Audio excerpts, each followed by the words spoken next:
सियासी गलियारे में ये चर्चा हमेशा से रही है कि बीएसपी सुप्रीमो मायावती एक अबूझ पहेली हैं। कब किस वक्त किस तरीके की रणनीति अपना लें, इसे समझना उतना आसान नहीं। इस बार मायावती ने ठीक ऐसा ही कदम उठाया। हैरान कर देने वाला फैसला लिया। बहुजन समाज पार्टी की राष्ट्रीय अध्यक्ष मायावती ने सबको चौंकाते हुए दो और बड़े नेताओं को बीएसपी से बाहर का रास्ता दिखा दिया। वैसे बीएसपी के लिए ये कोई पहला मामला नहीं है। पिछले 10 वर्षों में बीएसपी सुप्रीमो पार्टी के कई दिग्गजों को बाहर का रास्ता दिखा चुकी हैं। इनमें कई ऐसे भी नाम हैं जिन्हें एक समय मायावती का सबसे करीबी माना जाता था। इनमें लालजी वर्मा न सिर्फ विधानमंडल दल के नेता थे, बल्कि वर्मा वो नेता हैं जिनके प्रदेश अध्यक्ष रहते 2007 में बीएसपी की पूर्ण बहुमत की सरकार यूपी में बनी। रामअचल राजभर भी मायावती के खासम खास माने जाते रहे हैं। वैसे देखा जाए तो 2012 के बाद पिछड़ी जाति के बड़े नेताओं ने या तो बीएसपी से खुद ही किनारा कर लिया या फिर पार्टी ने उन्हें बाहर का रास्ता दिखा दिया और इसका नुकसान भी पार्टी को उठाना पड़ा। शायद यही वजह रही कि 2012 में सत्ता से बाहर हुई पार्टी 2014 के लोकसभा चुनाव में खाता तक खोल नहीं सकी।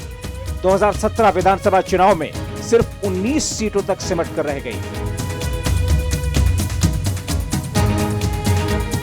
2017 के विधानसभा चुनाव में पार्टी को 19 सीटें मिली, लेकिन बाद में एक विधायक रितेश पांडे ने 2019 में लोकसभा चुनाव लड़ा और जीता। इसके बाद विधानसभा में ये सीट भी बीएसपी के हाथ से निकल गई।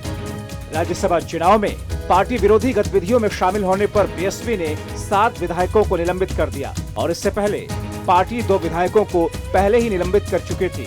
अब पार्टी में विधायकों की संख्या 7 ही बची है।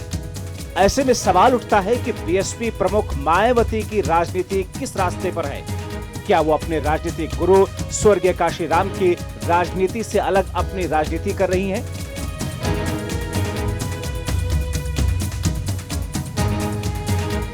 काशीराम ने तो अलग अलग समाज के लोगों को चुनकर उन्हें नेता बनाया था। ओम प्रकाश राजभर, सोनेलाल पटेल, आर.के. चौधरी, मसूद अहमद ऐसे ही नेताओं में शामिल रहे, लेकिन सभी बिछड़ते चले गए।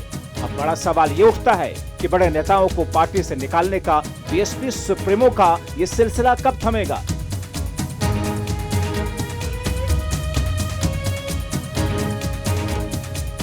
सवाल ये भी है कि 2022 में विधानसभा चुनाव होने हैं। ऐसे में बीएसपी आखिर किन नेताओं के सहारे मैदान में उतरेगी।